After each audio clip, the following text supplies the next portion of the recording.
Bismillahirrahmanirrahim. Assalamualaikum warahmatullahi wabarakatuh dan selamat sejahtera saya ucapkan kepada Dr. Rosmah dan juga rakan-rakan sekalian.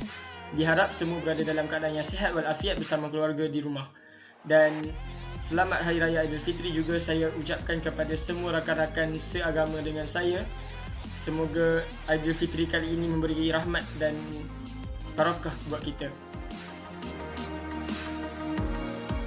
Saya Nur Izzat bin Ismail daripada AT03 ISMT Sains Sukan, Fakulti Sains Sukan dan Kejurulatihan UPSI ingin menyampaikan tentang definisi sosiologi. Sosiologi berasal daripada dua perkataan bahasa Latin iaitu socius yang bermaksud kawan dan logos iaitu ilmu pengetahuan. Justeru, gabungan dua perkataan bahasa Latin ini telah membentuk perkataan sosiologi ataupun sosiologi yang bermaksud ilmu pengetahuan tentang kawan. Permulaan definisi sosiologi dinyatakan dalam buku yang berjudul Cours de Philosophie Positive yang dikarang oleh Auguste Comte. Maksud sosiologi secara umum pula ialah ilmu pengetahuan tentang masyarakat. Terdapat 4 definisi sosiologi menurut ahli yang telah kami ambil untuk tugasan kali ini iaitu daripada Alan G. Johnson, Georg Simmel, David Emil Durkheim dan juga Maximilian Weber. Pertama sekali, menurut Alan G. Johnson, sociology is the study of life and behavior, especially in relation to the social system and how the system affects people and how the people are involved in it. Ataupun kajian mengenai kehidupan dan tingkah laku, terutama berkaitan dengan sistem sosial dan bagaimana sistem mempengaruhi orang dan bagaimana juga orang yang terlibat di dalamnya mempengaruhi sistem. Georg Simmel pula menyatakan bahawa sociology is the study of relationships or interactions between people, atau sosiologi merupakan satu kajian mengenai hubungan atau interaksi antara manusia. Menurut David Emil Durkheim, beliau menyatakan secara ringkas, sociology is the study of social facts, ataupun sosiologi merupakan satu kajian mengenai fakta sosial. Dan yang terakhir sekali, Maximilian Weber telah menyatakan sociology is the study that can help us understand social actions, ataupun sosiologi adalah satu kajian yang dapat membantu kita memahami tindakan-tindakan sosial. Sebagai intiha, maksud sosiologi ialah sociology is the study of society and its relation to the environment, or a branch of science that studies the social life of society. Atau sosiologi adalah kajian tentang masyarakat dan kaitannya dengan persekitaran atau sesuatu cabang sains yang mengkaji kehidupan sosial masyarakat. Itu sahaja pembentangan daripada saya kali ini.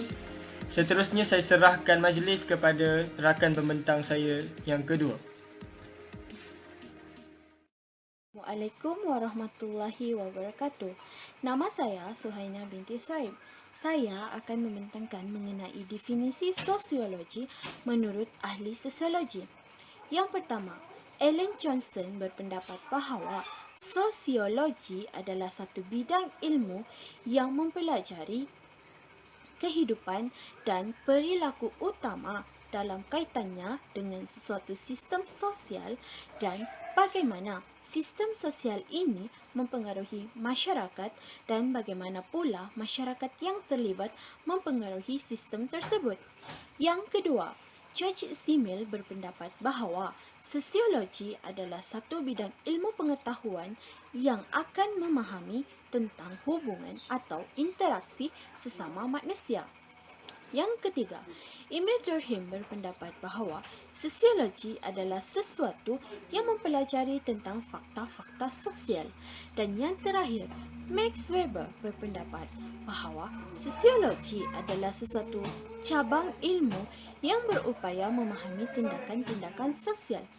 Oleh itu, dapat disimpulkan bahawa bidang sosiologi sebenarnya adalah satu cabang ilmu yang mengkaji serta memahami perilaku masyarakat dalam sesebuah sistem sosial. Assalamualaikum warahmatullahi wabarakatuh dan salam sejahtera. Saya Aini Wahida binti Ahmad dari Fakulti Bahasa dan Komunikasi. Di sini saya ingin memberikan sedikit penjelasan tentang pendekatan sosiologi dari sudut mikro. Pendekatan sosiologi dari sudut mikro memberi tumpuan perspektif sosiologi pada tingkah laku masyarakat untuk memahami corak interaksi dan proses kelompok. Pendekatan sosiologi melalui sudut mikro sangat berkait rapat dengan teori interaksionisme simbolik. Teori interaksionisme simbolik merupakan satu kajian berkaitan dengan temu bual. Secara ringkasnya, sudut mikro ini lebih tertumpu serta bersifat kecil dan individu. Contohnya adalah masalah penagihan dadah merupakan masalah individu. Seterusnya, kita pergi kepada fungsi-fungsi pendidikan secara mikro. Pendidikan secara mikro memberi tumpuan kepada interaksionisme iaitu aksi, pergaulan, komunikasi dan interaksi sesama anggota masyarakat dengan lebih terperinci. Antaranya adalah sistem pendidikan ini meneliti aktiviti harian yang dilalui kumpulan yang lebih kecil dan spesifik, iaitu seperti guru, pelajar, nazir dan pentadbir yang boleh menjurus ke arah penambahbaikan sesebuah sekolah. Selain itu, pendidikan mikro merupakan sistem yang bukan dipaksa kerana ia mempunyai kebebasan tersendiri untuk memilih, terutamanya dalam menginterpretasikan pendapat sendiri dalam sesuatu situasi, di mana setiap kumpulan bebas menyuarakan pendapat masing-masing dalam isu pendidikan khususnya. Di samping itu, interaksi sebagai cara menginterpretasikan tingkah laku orang lain dengan kita. Contohnya, pendidikan digunakan untuk memberi penjelasan mengenai sesuatu tingkah laku yang berlaku dalam situasi pergaulan antara masyarakat dalam kehidupan seharian mereka. Dan yang terakhir, pendidikan mikro juga digunakan sebagai pendekatan subjektif untuk mereka mendefinisikan sesuatu keadaan di sekeliling mereka. Sekian, terima kasih. Assalamualaikum warahmatullahi wabarakatuh. Nama saya Nur Farah Ainah binti Masri daripada Ijazah Sarjana Muda Bahasa Arab dengan Pendidikan dan ingin menjelaskan berkaitan dengan teori interaksionisme simbolik. Teori ini menekankan dua aspek atau dua unsur penting, yakni makna simbolik dan yang seterusnya makna yang tersirat secara subjektif. Teori ini merupakan satu jalinan interaksi dan aksi yang akan mewujudkan satu kumpulan dalam masyarakat. Misalnya dalam konteks sosiologi dalam pembelajaran, ia akan membentuk satu kumpulan guru dan pelajar dan akan berlaku interaksi dua hala dan akan menyebabkan wujudnya persefahaman yang baik. Teori ini dipelopori oleh George Herbert Mead pada tahun 1863 hingga 1931.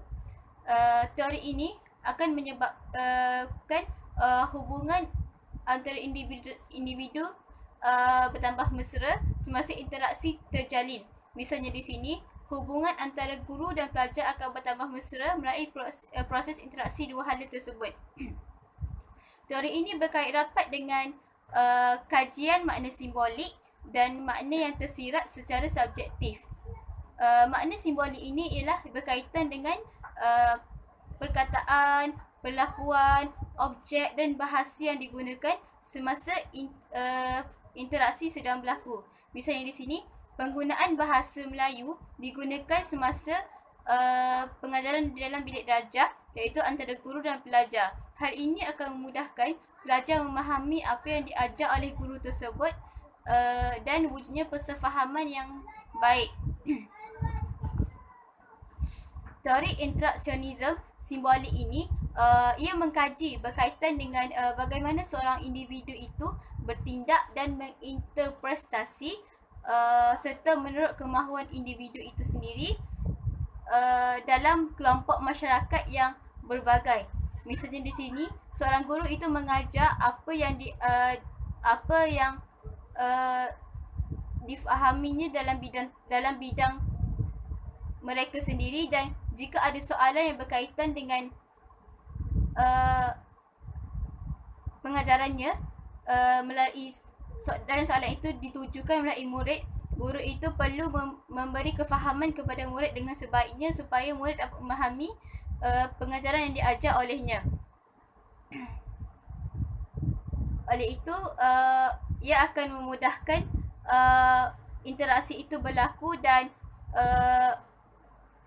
proses pengajaran berjalan dengan lancar. Jadi, kesimpulannya, interaksi antara guru dan pelajar amat penting bagi membolehkan pelajar memahami apa yang diajar oleh guru tersebut dengan baik supaya dapat mempraktikkan di dalam pembelajaran mereka kelak. Sekian, terima kasih. Assalamualaikum warahmatullahi wabarakatuh. Saya Cik Nurul Jannah binti Cik Muhammad ingin menerangkan pula tentang teori fungsionalisme. Okey, mengikut teori ini, masyarakat diibaratkan sebagai satu organisma yang selalu dianggap seperti tubuh badan manusia yang mempunyai bahagian-bahagian, fungsi-fungsi dan peranan-peranan yang tersendiri. Masyarakat ini berkembang dan stabil berdasarkan peraturan sosial dan perubahan semasa.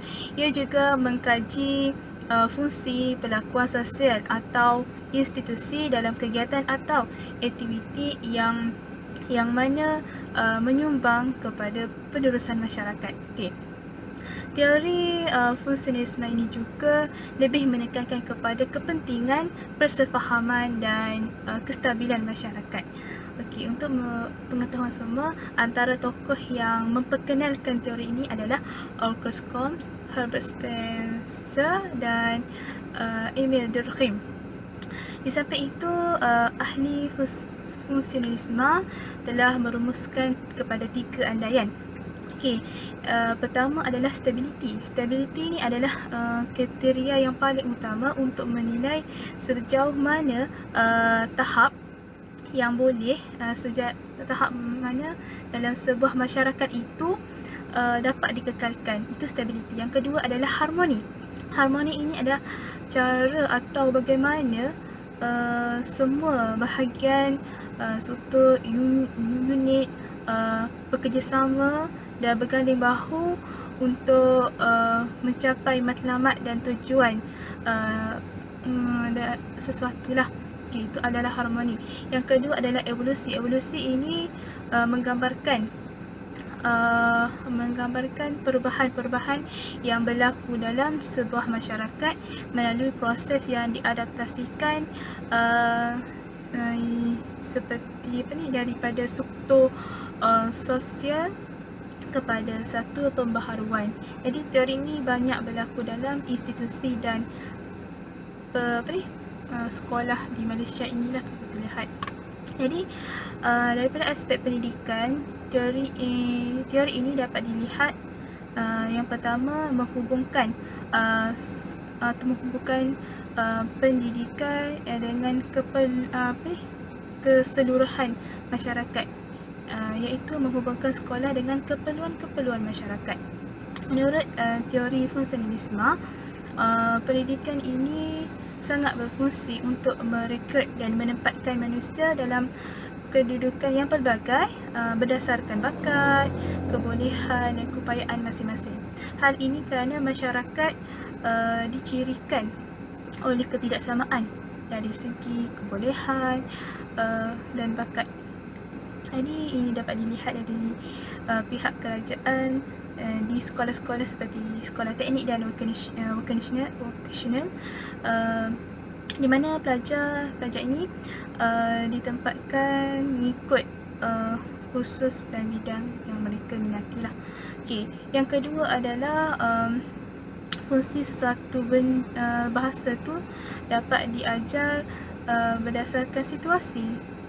Contohnya, pelajar dikehendaki untuk menulis sesuatu situasi.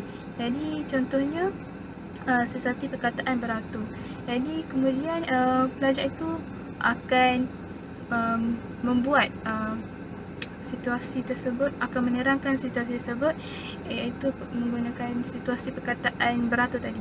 Jadi cara ini, cara pembelajaran ini kita dapat membuatkan pelajar ini lebih mahir untuk bertutur dan menggunakan perkataan yang diberikan dengan baik berdasarkan fungsi sosial bahasa tersebut. Jadi kesimpulannya, Husnul Isma ini memandang masyarakat ini sebuah satu sistem lah, sebuah sistem yang mana bahagian-bahagian itu saling bekerjasama antara satu sama lain. Dan di bahagian-bahagian ini saling memerlukan antara satu sama lain. Okey, itu saja. Itulah teori fungsionalisme. Assalamualaikum warahmatullahi wabarakatuh. Perkenalkan, saya Zuzilatin Najihah binti Zawawi dari Ijazah Sarjana Muda Bahasa Arab dengan Pendidikan. Ini menjelaskan tentang teori konflik Karl Marx. Jika teori fungsionalisme menitikberatkan tentang soal kestabilan dan integrasi dalam masyarakat, teori konflik pula menitikberatkan soal kestabilan dan disintegrasi pada pelbagai unsur dalam masyarakat. Karl Marx berpendapat bahawa keadaan konflik ini dalam masyarakat membawa kepada kesan yang positif, bukan membawa kepada kerosakan dalam jangka masa yang panjang. Misalnya, di dalam keadaan konflik, kumpulan-kumpulan yang terlibat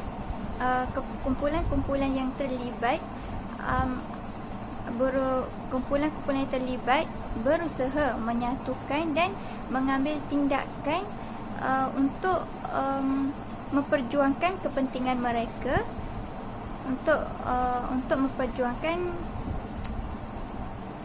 misalnya di dalam keadaan konflik, kumpulan-kumpulan yang terlibat berusaha menyatukan dan memperjuangkan kepentingan mereka dalam usaha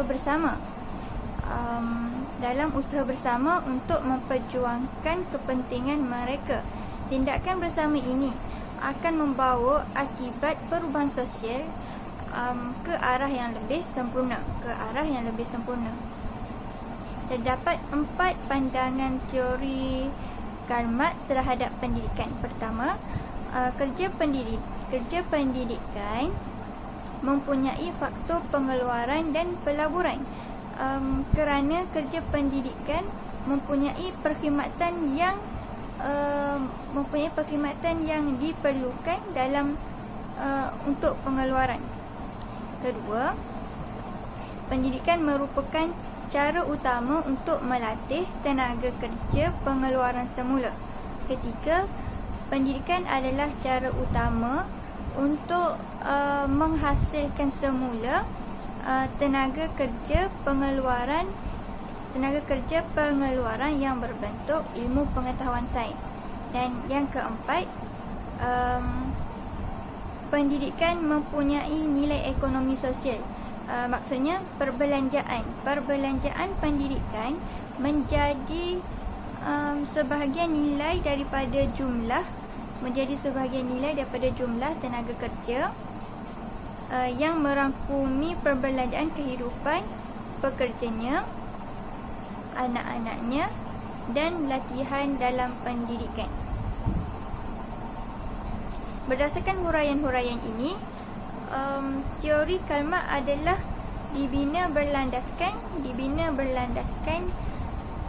ekonomi sebagai penentu utama dalam pembentukan dan perkembangan masyarakat. Assalamualaikum warahmatullahi wabarakatuh. Nama saya Sina Zamita Hassan. Saya akan membentangkan teori konflik Weber. Menurut Weber, justifikasi kelas sosial adalah bukan sahaja berasaskan daripada faktor ekonomi, tetapi juga faktor-faktor yang lain. Perubahan sosial Perubahan sosial pula bukan sahaja disebabkan konflik di antara kelas kapitalis dan kelas pekerja, tetapi juga kerana faktor-faktor lain seperti kelas, status dan parti. Menurut Weber menekankan dua jenis konflik, iaitu pertama, beliau menganggap konflik dalam arena politik sebagai sesuatu yang sangat fundamental. Weber melihat dalam kadar tertentu sebagai tujuan pertentangan untuk memperolehi keuntungan ekonomi, yang artinya pertentangan untuk memperoleh kekuasaan tidaklah terbatas hanya pada organisasi-organisasi politik formal, tetapi juga terjadi dalam setiap jenis kelompok seperti organisasi keagamaan dan pendidikan. Konflik yang kedua itu konflik dalam hal gagasan dan cita-cita. Ia berpendapat bahawa orang seringkali bertantang untuk memperoleh dominasi dalam hal pandangan dunia mereka itu, baik berupa doktrin, keagamaan, filsafat, sosial ataupun konsepsi tentang bentuk gaya hidup yang terbaik. Lebih dari itu, gagasan cita-cita tersebut bukan hanya dipertentangkan tetapi dijadikan senjata atau alat dalam pertentangan lain, misalnya pertentangan politik. Weber sangat bersetuju dengan teori Marx bahawa faktor kuasa adalah penting untuk menentukan kumpulan kelas yang mana dominan di dalam ekonomi pasaran. Beliau tidak setuju kuasa ini dihubungkaitkan dengan ekonomi sahaja. Menurut beliau, selain daripada ekonomi, kuasa pula ditentukan oleh dua faktor yang lain, iaitu status dan parti. Status ni bukan sahaja ditentukan kerana kekayaan dan kuasa dalam kelas sosial, tetapi ditentukan mengikut amalan dalam jenis pekerjaan ataupun gaya hidup. Manakala parti pula organisasi sosial yang berjuang untuk memperolehi kekuasaan dalam bidang ekonomi ataupun politik. Assalamualaikum warahmatullahi wabarakatuh. Salam sejahtera dan salam UPSI Universiti Nombor 1 Pendidikan. Nama saya Nur Eza binti Muhammad Kasim. Hari ini saya akan meneruskan pembentangan di bawah tajuk pembelajaran. Baiklah, pembelajaran terbahagi kepada dua. Yang pertama, pembelajaran pasif dan yang kedua, pembelajaran aktif. Saya akan menerangkan terlebih dahulu pembelajaran pasif. Pembelajaran pasif bermaksud kaedah pembelajaran yang berpusatkan guru, yang mana situasinya adalah seorang pelajar dan seorang guru. Pelajar hanya mendengar apa yang diajarkan oleh guru dan guru hanya menerangkan kepada pelajar apa yang diajar. Pembelajaran pasif ini hanyalah menggunakan kaedah mengingati dan menghafal semata-mata. Pelajar hanya mendengar apa yang diterangkan oleh guru mereka di dalam kelas. Pembelajaran pasif ini tidak melibatkan perbincangan, sama ada perbincangan guru dengan pelajar ataupun pelajar dengan pelajar yang lain. Seterusnya, pembelajaran aktif. Pembelajaran aktif merupakan kaedah pembelajaran yang mendorong pelajar untuk terlibat secara aktif dalam satu proses pembelajaran dan juga aktiviti yang melibatkan penulisan, penyelesaian masalah, perbincangan dan juga refleksi. Antara strategi-strategi yang boleh kita gunakan adalah strategi think, pair and share. Pelajar boleh berkongsi dan juga berfikir untuk menyelesaikan sesuatu masalah. Selain itu, strategi yang boleh kita gunakan dalam pembelajaran aktif ini adalah latihan pemikiran kritis secara berkumpulan. Jika pelajar duduk dalam satu kumpulan, secara tidak langsung mereka akan mengeluarkan idea-idea yang lebih bernas hasil daripada perbincangan tersebut. Oleh itu, saya ingin membuat satu rumusan yang mana pembelajaran aktif lebih berkesan daripada pembelajaran pasif yang merupakan pembelajaran tradisional. Sekian itu saja pembentangan saya pada hari ini. Assalamualaikum warahmatullahi wabarakatuh. Assalamualaikum warahmatullahi wabarakatuh. Saya akan menerangkan tentang sosiologi pembelajaran. Pembelajaran adalah kaedah memperoleh ilmu pengetahuan atau kemahiran melalui pengalaman, amalan yang dipelajari atau yang diajarkan. Menurut Robert, dalam The Condition of Learning, pembelajaran merupakan perubahan tingkah laku atau kebolehan seseorang yang dapat dikekalkan, tidak termasuk perubahan yang disebabkan proses pertumbuhan. Menurut Woolfolk, dalam Educational Psychology for Teachers, pembelajaran dilihat sebagai perubahan dalaman yang berlaku kepada seseorang dengan membentuk berkaitan yang baru atau sebagai potensi yang sanggup menghasilkan tindak balas yang baru.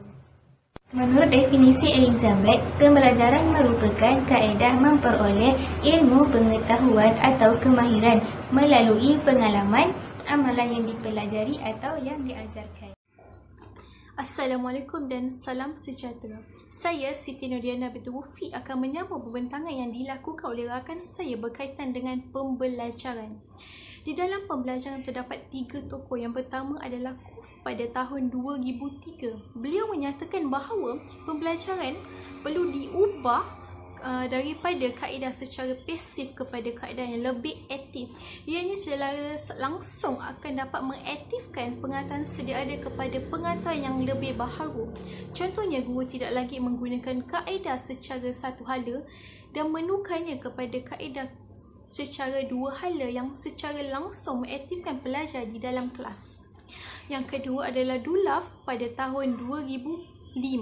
Ialah satu kaedah pelajar yang agak berbeza, iaitu yang dapat melahirkan dan menyediakan pelajar yang boleh berfikir untuk menyelesaikan masalah secara kritis, berpengetahuan dan aktif.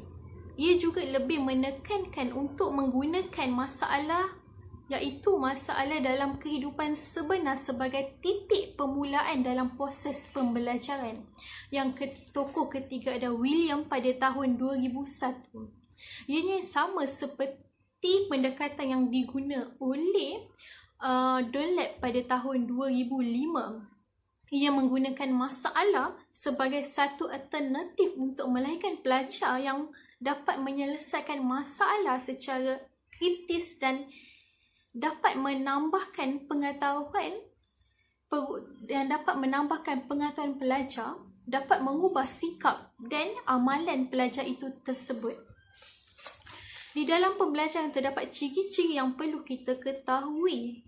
Yang pertama adalah ia merupakan satu proses yang sentiasa berterusan dan dijalankan secara formal atau tidak formal. Secara formal ini misalnya berlaku di sekolah.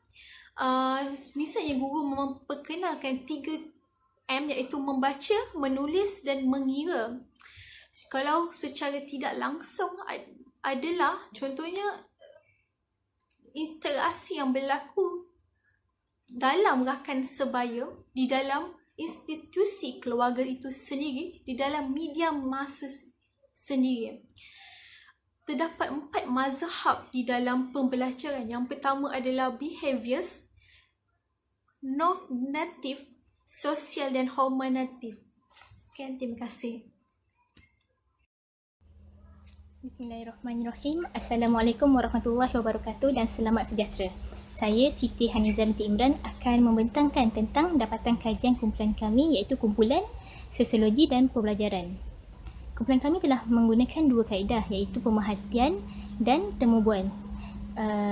Soalan bagi kaedah pemerhatian ini kami telah memecahkannya kepada 3 bahagian mengikut teorinya, iaitu teori fungsionalisme, teori konflik dan teori interaksionalisme. Okey, bagi teori fungsionalisme ini, dapatan telah kami dapat adalah pada tandaan 2 memuaskan, 2 sangat memuaskan dan 1 sederhana memuaskan. Teori fungsionalisme ini adalah berkaitan dengan fungsi atau gerak kerja para guru dan para pelajar di sekolah tersebut. Okey, contoh soalan bagi teori fungsionalisme ini adalah bagaimana para guru mengajar di dalam kelas dengan menggunakan ABM, iaitu alat bantu mengajar, dengan menggalakkan para pelajar untuk melibatkan diri dalam aktiviti berkumpulan. Okey, contoh soalan lain yang berkaitan dengan pelajar. Adakah para pelajar menumpukan perhatian sepenuhnya ketika guru sedang mengajar? Adakah para pelajar mengikut peraturan sekolah seperti memakai pakaian sekolah untuk datang ke sekolah? Takkanlah anda semua memakai baju tidur kan datang ke sekolah? Okey. Soalan ini adalah contoh soalan yang berkaitan dengan teori fungsionalisme. Okey, untuk teori seterusnya iaitu teori konflik. Teori ini adalah berkaitan dengan emosi atau sesuatu perkara yang tidak sependapat. Untuk teori konflik ini, contoh soalannya adalah para guru perlu mengekalkan prestasi sekolah. Okey, bagi soalan ini, tandaan yang kami dapat adalah pada bahagian memuaskan. Hal ini kerana mungkin guru berfikir bahawa bukan hanya guru yang perlu mengekalkan prestasi sekolah, para pelajar dan ibu-bapa juga perlu berperanan bersama-sama dalam membantu mengekalkan prestasi sekolah. Okey, untuk contoh soalan yang lain bagi teori konflik ini, seperti para pelajar perlu mendapatkan para pelajar digesa untuk mendapat keputusan yang cemerlang. Contoh lain lagi, para pelajar tidak sependapat dengan rakan sekumpulannya. Guru-guru melakukan dua perkara dalam satu masa. Sebagai contoh, pergi ke kursus dan pada masa yang sama perlu mengajar di sekolah. Dan contoh soalan yang lain, iaitu pihak sekolah perlu menguruskan dua perkara, iaitu menguruskan hal pentadbiran sekolah dan menguruskan hal ehwal pelajar. Okey, namun begitu, pemerhatian yang kami dapat, sekolah ini telah berjaya menguruskan pentadbiran sekolah dan menguruskan pentadbiran sekolah dan hal ehwal pelajar dengan baik, dan akhirnya oleh itu mendapat tandaan sangat memuaskan.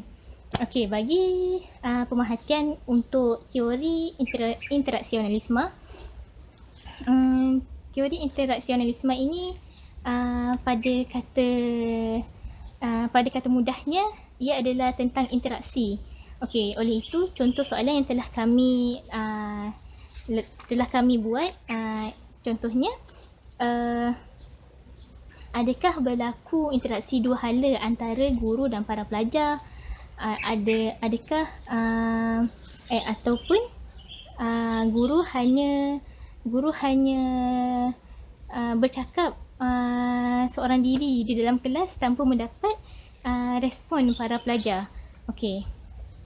Bagi teori interaksionalisme ini, kami telah mendapatkan tandaan pada skala yang memuaskan lebih banyak daripada skala yang lain, iaitu 3/2. Okey, untuk kaedah yang kedua, iaitu kaedah temu bual, kami telah menemu bual seorang guru, dan soalannya juga adalah berkaitan dengan sosiologi dan pelajaran. Nama guru tersebut ialah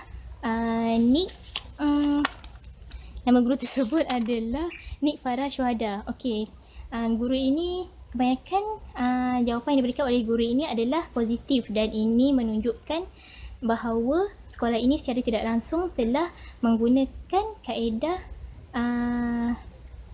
telah menggunakan ketiga teori ini dengan baik. Okey, itu sahaja daripada saya. Seterusnya akan disambung oleh ahli kumpulan saya yang terakhir, iaitu Mazwan. Silakan Mazwan. Berdasarkan kajian kami ini dan pemerhatian serta sesi temu bual yang kami lakukan di Sekolah Menengah Kebahasaan Sling River di Perak, saya dapat simpulkan bahawa sosiologi dan pembelajaran perlulah dipahami sebaiknya kerana ianya merupakan asas dalam pembelajaran. Seperti mana yang telah dibentangkan oleh kawan-kawan saya sebentar tadi, sosiologi dan pembelajaran ini mempunyai 3 teori, atau sebagai pendidik kita perlu tahu tentang sosiologi sesebuah masyarakat kerana kita kena berkhidmat di dalam satu komuniti yang luas.